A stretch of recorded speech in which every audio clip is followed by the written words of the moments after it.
ప్రస్తుతం రేవంత్ రెడ్డి గారు టీడీపీ యొక్క సిద్ధాంతాలను అంటే ఒక టీడీపీ అంటే ఒక లైన్ ఉంటుంది, ఆ లైన్ను దాటేశారు, ఇక క్షమించరాని నేరం చేశారు రేవంత్ రెడ్డి అని సీనియర్లు అంటే ఎల్ రమణ కావచ్చు, పార్టీ అధ్యక్షుడు తెలంగాణ పార్టీ అధ్యక్షుడు ఎల్ రమణ గారు కావచ్చు, మోత్కుపల్లి నరసింహులు గారు కావచ్చు, వీళ్ళందరూ కూడా ఆరోపణలు చేస్తూనే ఉన్నారు కదా.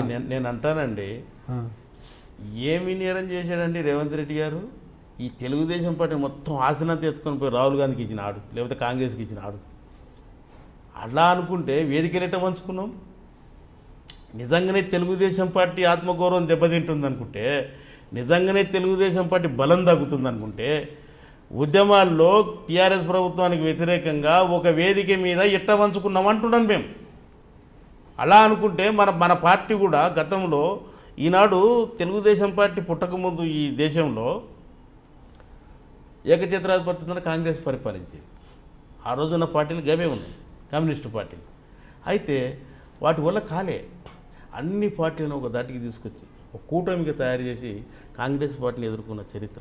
96లో అదే సమయంలో మన 96లో కేంద్ర ప్రభుత్వం బయట నుంచి కూడా కాంగ్రెస్ పార్టీతో మన సపోర్ట్. అంటే రాజకీయ పార్టీలలో రాజకీయాల్లో శాశ్వతమైన మిత్రులే కానీ శాశ్వతమైన శత్రులే కానీ ఉండరు. దీర్ఘకాలికమైన శత్రుత్వం అనేది నడవదు. అటు అనుకుంటే బీజేపీకి బీఎస్పీకి ఏమైనా పొత్త అండి? దళిత వర్గాలది హిందుత్వ భావజాలంతో ఉన్న పార్టీలు. అదే రకంగా ఒకనొక దశలో ఎంటర్ సమయంలో కమ్యూనిస్టులు బీజేపీ వాళ్ళు కూడా ఒక వేదిక మీదకి వచ్చి కలిసినారు. కమ్యూనిస్టులు బీజేపీలు ఎక్కడైనా గలవంగా చూసిరా? ఎర్రజెండా ఈ మన కాషాయం జెండా గలవంగా చూసినరా? కానీ కలిసినాయి. అంటే రాజకీయాల్లో ఖచ్చితంగా ఇటువంటివి అన్నిటి ఉంటాయి.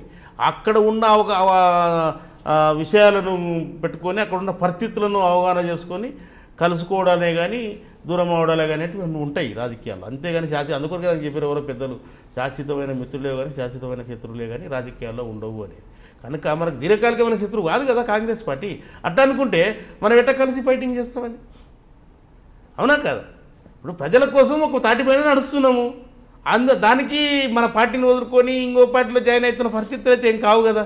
కనుక దీన్ని భూతత్వంలో పెట్టి చూసి వీళ్ళేదో కావాలని, వాస్తవానికి ఇక్కడ ఈర్ష్యా ద్వేషాలు అనేవి బాగా కొట్టొచ్చినట్టు కనపడుతుండండి మాకు.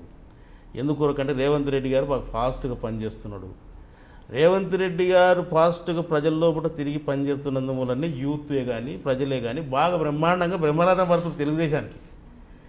నిజంగానే కేసీఆర్ చేసిన విష ప్రచారానికి ఆంధ్ర పార్టీగా ఉన్న ముద్రపడ్డ తెలుగుదేశం పార్టీ ఎప్పుడో కాలగర్భంలో కలిసిపోవాలి తెలంగాణలో.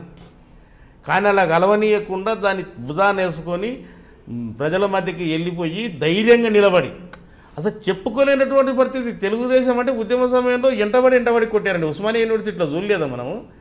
తెలుగుదేశం ఎంత నిజాయితీగా తెలంగాణ ఉద్యమం చేసినా మా మీద ఎంటబడి కొట్టించాడు ఈయన కేసీఆర్ గారు. ఆ సంఘటనలు మనం చూసలేమని.